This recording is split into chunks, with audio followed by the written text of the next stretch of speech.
बोलिए गणेश महाराज की जय, बृहस्पति देव की जय, श्री हरि लक्ष्मी नारायण की जय। प्यारे भक्तगणों, आज है माघ महीने की शुक्ला पक्ष की गुरुवार का दिन और आज का दिन बृहस्पति देव और भगवान विष्णु को समर्पित है।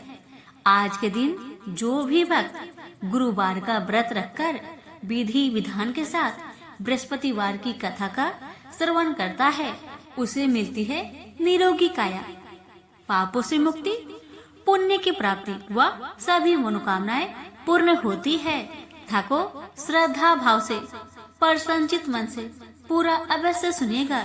बृहस्पति भगवान की कृपा से आप सभी भक्तों की सभी मनोकामना पूर्ण अवश्य होगी। हे बृहस्पति देव, मैं आपके भक्तों को आपकी व्रत कथा सुनाने जा रही हूँ। मुझ पर अपनी कृपा सदा बनाए रखे और अपनी भक्तों की सभी मनोकामना को पूर्ण करे। प्रेम से बोलिए बृहस्पति भगवान की जय, विष्णु भगवान की जय। प्यारे भक्तगणों, मैं आप सभी से कहना चाहती हूँ, अगर आप व्रत करते हैं तो कथा को अधूरा ना छोड़े। प्राचीन समय की बात है। एक नगर में एक बड़ा व्यापारी रहता था। वह जहाजों में माल लदवाकर दूसरे देशों में भेजा करता था। वह जिस प्रकार अधिक धन कमाता था, उसी प्रकार जी खोलकर दान भी करता था, परंतु उसकी पत्नी अत्यंत कंजूस थी। वह किसी को एक दमड़ी भी दान नहीं देती थी।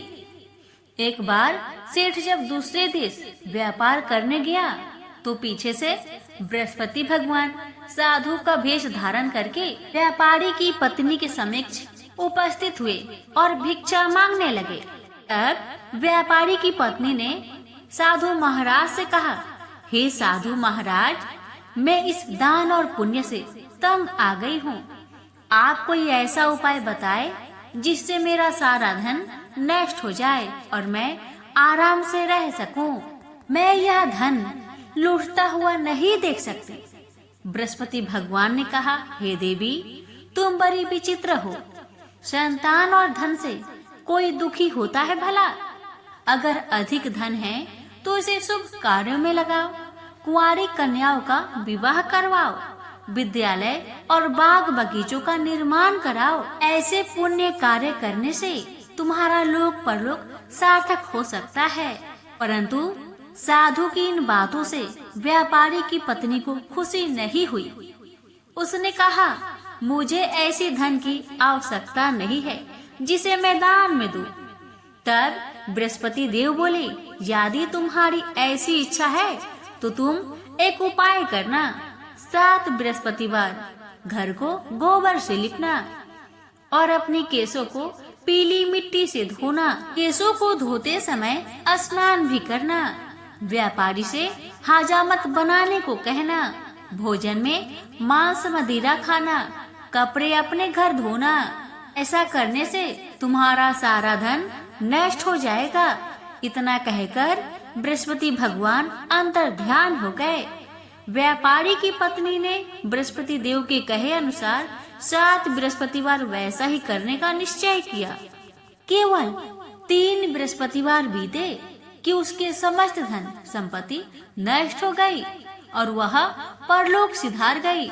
जब व्यापारी वापस आया तो उसने देखा कि उसका सब कुछ नष्ट हो चुका है। यह देखकर व्यापारी ने अपनी पुत्री को सत्वाना दी और दूसरे नगर में जाकर बस गया। वहाँ वह जंगल से लकड़ी काट कर लाता और शहर में बेचता था। इस तरह वह अपना जीवन व्यतीत करने लगा। एक दिन उसकी पुत्री ने दही खाने की इच्छा प्रकट की, लेकिन व्यापारी के पास दही खरीदने के पैसे नहीं थे। वह अपनी पुत्री को अवशासन देकर जंगल में लकड़ी काटने चला गया। वह एक वृक्ष के नीचे बैठकर अपनी पूर्व दशा पर विचार करके रोने लगा। उस दिन बृहस्पतिवार का दिन था। तभी वहाँ बृहस्पति देव साधु के रूप में सेठ के पास आए और बोले, हे मनुष्य, तू इस जंगल में किस चिंता में बैठा है? तब व्यापारी बोला, हे महाराज, आप सब कुछ जानते हैं। इतना कहकर व्यापारी अपनी कहानी सुनाकर रो पड़ा। बृहस्पति भगवान बोले, देखो बेटा, तुम्हारी पत्नी ने बृहस्पति देव का अपमान किया था, इसी कारण तुम्हारा यह हाल हुआ है। लेकिन अब तुम किसी प्रकार की चिंता मत करो। तुम गुरुवार के दिन बृहस्पति देव का पाठ करो। 2 पैसे के चने और गुड़ को लेकर जल के लोटे में शक्कर डालकर वह अमृत और प्रसाद अपने परिवार के सदस्यों और कथा सुनने वालों को बांट दो। स्वयं भी प्रसाद और चरणामृत लो। भगवान तुम्हारा अवश्य कल्याण करेंगे। साधु की बात सुनकर व्यापारी बोला, महाराज, मुझे तो इतना भी नहीं बचता कि मैं अपनी पुत्री को दही लाकर दे सकूं। इस पर साधु महाराज जी बोले, तुम लकड़ियां शहर में बेचने जाना, तुम्हें लकड़ियों के दाम पहले से चौगुने मिलेंगे, जिससे तुम्हारे सारे कार्य सिद्ध हो जाएंगे। उसने लकड़ियां काटी और शहर में लकड़ियां बेचने चल पड़ा। उसकी लकड़ियां अच्छे दाम में बिक गई, जिससे उसने अपनी पुत्री के लिए दही लिया और साथ ही साथ गुरुवार की कथा हेतु चना गुड़ लेकर कथा की और प्रसाद बांटकर स्वयं भी खाया। उसी दिन से उसकी सभी कठिनाइयां दूर होने लगी, परंतु अगले बृहस्पतिवार को वह कथा करना भूल गया। अगले दिन वहां के राजा ने एक बड़े यज्ञ का आयोजन कर पूरे नगर के लोगों के लिए भोजन का आयोजन किया। राजा की आज्ञा अनुसार पूरा नगर राजा के महल में भोज करने गया, लेकिन व्यापारी व उसकी पुत्री तनिक विलंब से पहुँचे। अतः उन दोनों को राजा ने महल में ले जाकर भोजन कराया। जब वे दोनों लौटकर आए, तब रानी ने देखा कि उनका खूंटी पर टंगा हार गायब है। रानी को व्यापारी और उसकी पुत्री पर संदेह हुआ कि उसका हार उन दोनों ने ही चुराया है। रानी ने सारा कहानी राजा को सुनाया। फिर राजा की आज्ञा से उन दोनों को कारावास की कोठरी में कैद कर दिया गया। कैद में पड़कर दोनों अत्यंत दुखी हुए। वहाँ उन्होंने बृहस्पति देवता को याद किया। बृहस्पति देव ने प्रकट होकर व्यापारी को उसकी भूल का आभास कराया और उन्हें सलाह दी कि गुरुवार के दिन कैद खाने के दरवाजे पर तुम्हें 2 पैसे मिलेंगे। उनसे तुम चने और मुनक्का मंगवाकर विधि पूर्वक बृहस्पति देवता का पूजन करो, तुम्हारे सब दुख दूर हो जाएंगे। बृहस्पतिवार को कैद खाने के द्वार पर उन्हें 2 पैसे मिले। बाहर सड़क पर एक स्त्री जा रही थी। व्यापारी ने उसे बुलाकर गुड़ और चने लाने को कहा। इस पर वह स्त्री बोली, मैं अपनी बहू के लिए गहने ले जा रही हूँ, मेरे पास समय नहीं है। इतना कहकर वह आगे चली गई। थोड़ी देर बाद वहाँ से एक और स्त्री निकली। व्यापारी ने उसे बुलाकर कहा कि हे बहन, मुझे बृहस्पतिवार की कथा करनी है, तुम मुझे 2 पैसे का गुड़ और चना लाकर दो। बृहस्पति देव का नाम सुनकर वह स्त्री बोली, भाई, मैं तुम्हें अभी गुड़ और चना लाकर देती हूँ। मेरा इकलौता पुत्र मर गया है, मैं उसके लिए कफन लेने जा रही थी, लेकिन मैं पहले तुम्हारा काम करूँगी और उसके बाद मैं अपने पुत्र के लिए कफन लाऊंगी। वह स्त्री बाजार से व्यापारी के लिए गुड़ चना ले आई और स्वयं भी बृहस्पति देव की कथा सुनी। कथा समाप्त होने पर वह स्त्री कफन लेकर अपने घर गई। घर पर लोग उसके पुत्र की लाश को राम नाम सत्य है कहते हुए शमशान ले जाने की तैयारी कर रहे थे। स्त्री बोली, मुझे अपने लड़के का मुख देख लेने दो। अपने पुत्र का मुख देखकर उस स्त्री ने उसके मुंह में प्रसाद और चरणामृत डाला। प्रसाद और चरणामृत के प्रभाव से वह पुनः जीवित हो गया। पहली स्त्री जिसने बृहस्पति देव का निरादर किया था, वह जब अपने पुत्र की विवाह हेतु पुत्र वधू के लिए गहने लेकर लौटी और जैसे ही उसका पुत्र घोड़ी पर बैठकर निकला, वैसे ही घोड़ी ने ऐसी उछाल मारी कि वह घोड़ी से गिरकर मर गया। यह देख स्त्री रो रो कर बृहस्पति देव से क्षमा याचना करने लगी।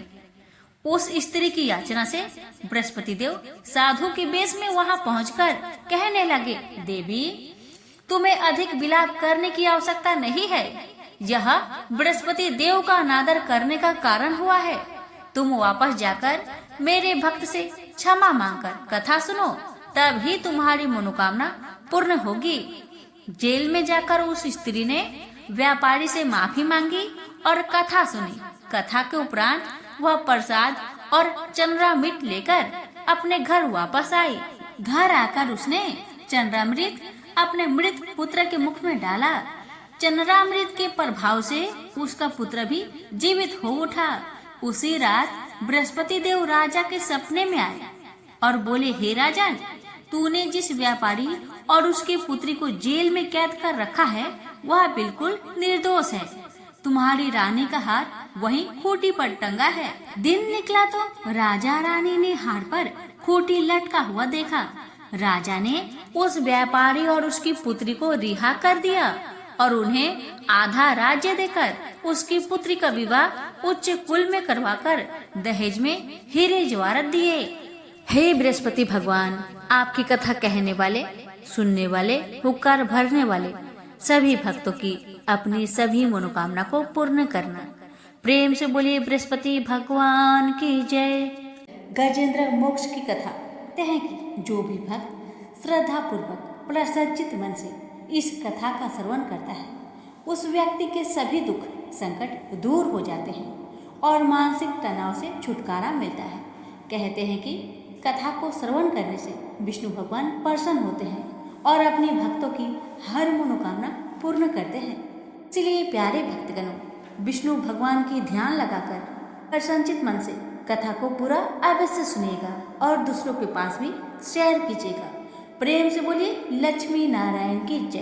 अति प्राचीन काल की बात है। द्रविड़ देश में एक पांड्यवंशी राजा राज्य करते थे।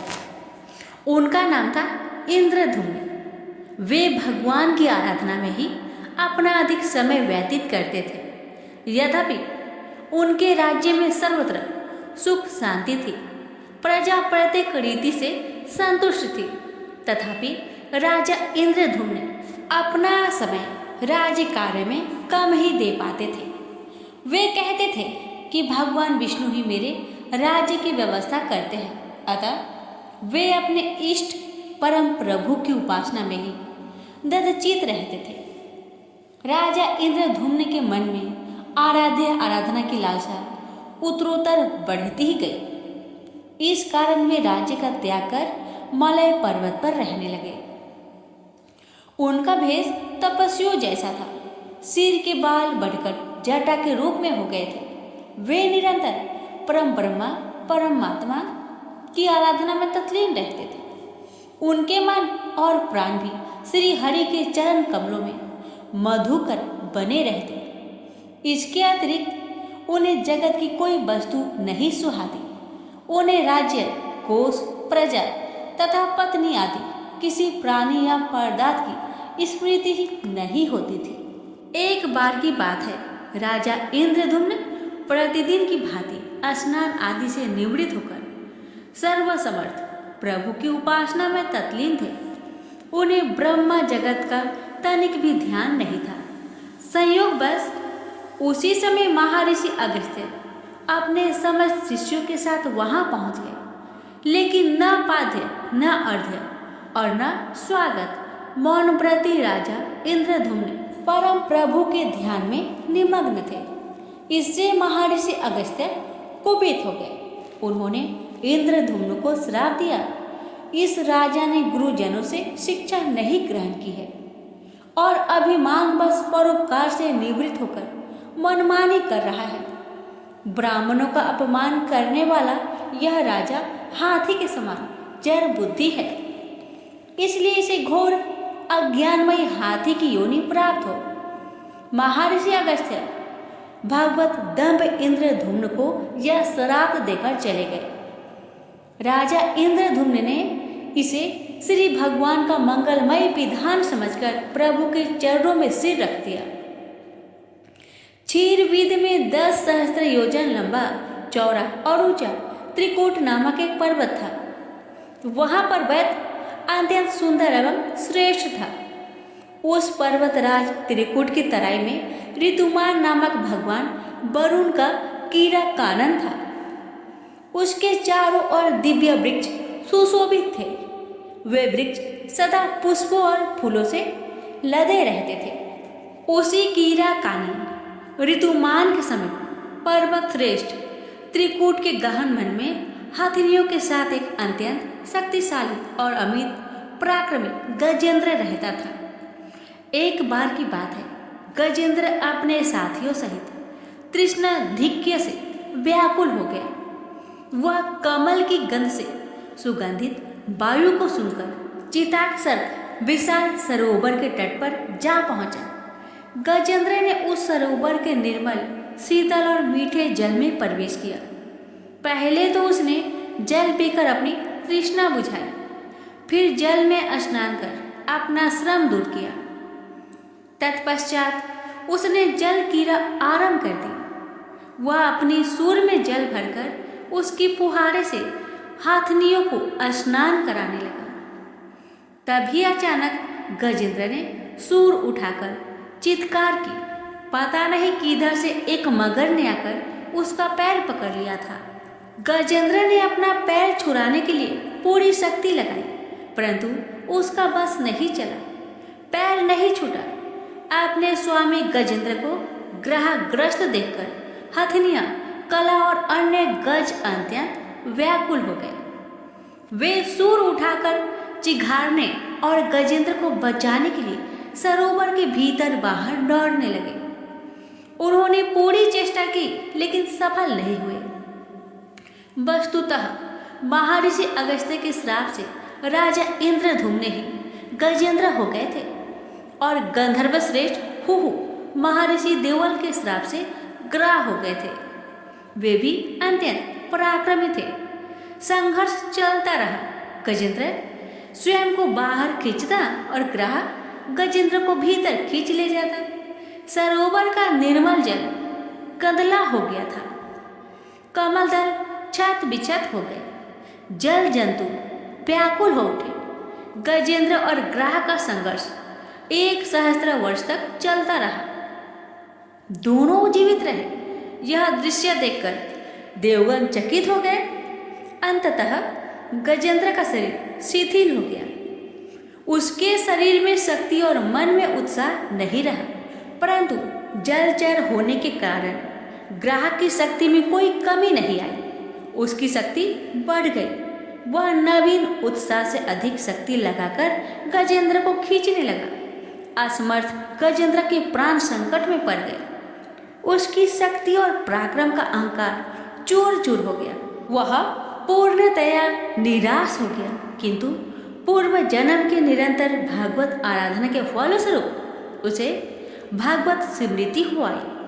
उसने निश्चय किया कि मैं कराल काल के भय से चराचर प्राणियों के शरण सर्वसमर्थ प्रभु की शरण ग्रहण करता हूँ। इस निश्चय के साथ गजेंद्र मन को एकाग्र कर पूर्व जन्म में सीखे श्रेष्ठ स्रोत द्वारा परम प्रभु की स्तुति करने लगा। गजेंद्र की स्तुति सुनकर सर्वात्मा सर्वदेव रूप भगवान विष्णु प्रकट हो गए। गजेंद्र को पीड़ित देखकर भगवान विष्णु गरुड़ पर आरूढ़ होकर अत्यंत शीघ्रता से उक्त सरोवर के तट पर पहुंचे। जब जीवन से निराशा तथा पीड़ा से छटपटाते गजेंद्र ने हाथ में चक्र लिए गरुड़ारूढ़ भगवान विष्णु को तीव्रता से अपनी ओर आते देखा। उसने कमल का एक सुंदर पुष्प अपनी सूर में लेकर ऊपर उठाया और बड़े कष्ट से उसने कहा, नारायण जगत गुरु भगवान, आपको नमस्कार है। गजेंद्र को अत्यंत पीड़ित देखकर भगवान विष्णु गरुड़ की पीठ से कूद पड़े और गजेंद्र के साथ ग्राह को भी सरोवर से बाहर खींच लाए और तुरंत अपने तीक्ष्ण चक्र से ग्राह का मुख फाड़कर गजेंद्र को मुक्त कर दिया। ब्रह्मा आदि देवगण श्री हरि की प्रशंसा करते हुए उनके ऊपर स्वर्गीय सुमनों की वृष्टि करने लगे। सिद्ध और ऋषि महर्षि परम ब्रह्मा भगवान विष्णु का गुणगान करने लगे।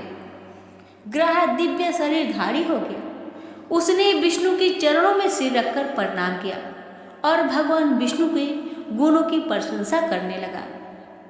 भगवान विष्णु के मंगलमय वरद हस्त के स्पर्श से पाप मुक्त होकर अभिशप्त हुहु गंधर्व ने प्रभु की परिक्रमा की और उनके त्रिलोक्य बंदित चरण कमलों में प्रणाम कर अपने लोक को चला गया। भगवान विष्णु ने गजेंद्र का उद्धार कर उसे अपना पार्षद बना लिया। गंधर्व सिद्ध और देवगण उनकी लीला का गान करने लगे। गजेंद्र की स्तुति से प्रसन्न होकर भगवान विष्णु ने सबके समक्ष कहा, प्यारे गजेंद्र, जो लोग ब्रह्म मुहूर्त में उठकर तुम्हारी की हुई स्तुति से मेरा स्तवन करेंगे, उन्हें मैं मृत्यु के समय निर्मल बुद्धि का दान करूंगा। यह कहकर भगवान विष्णु ने पार्षद रूप में गजेंद्र को साथ लिया और गरुड़ारूढ़ होकर अपने दिव्य धाम को चले गए। तो प्रेम से बोलिए लक्ष्मी नारायण की जय। आप श्रवण करें बृहस्पतिवार व्रत की आरती। ओम जय बृहस्पति देवा, ओम जय बृहस्पति देवा, जय बृहस्पति देवा। छिन छिन भोग लगाऊं कदली फल मेवा। ओम जय बृहस्पति देवा, तुम पूर्ण परमात्मा, तुम अंतर्यामी, जगत पिता जगदीश्वर, तुम सबके स्वामी। ओम जय बृहस्पति देवा, चनरामृत निज निर्मल, सब पातके हरता, सकल मनोरथ दायक, कृपा करो भरता। ओम जय बृहस्पति देवा, जय बृहस्पति देवा। तन मन धन अर्पण करे जो जन शरण परे, प्रभु परकट तब होकर आकर द्वार खरे। ओम जय बृहस्पति देवा, जय बृहस्पति देवा। दीन दयाल दयानिधि, भक्तन हितकारी, पाप दोष सब हरता, भव बंधन हारी। ओम जय बृहस्पति देवा, जय बृहस्पति देवा। सकल मनोरथ दायके, सब संचय तारो, विषय विकार मिटाओ, संतन सुखकारी। ओम जय बृहस्पति देवा, जय बृहस्पति देवा। जो कोई आरती तेरी प्रेम सहित गावे, जो कोई आरती तेरी प्रेम सहित गावे, ज्येष्ठानंद बंद सो निश्चय पावे। ओम जय बृहस्पति देवा, जय बृहस्पति देवा।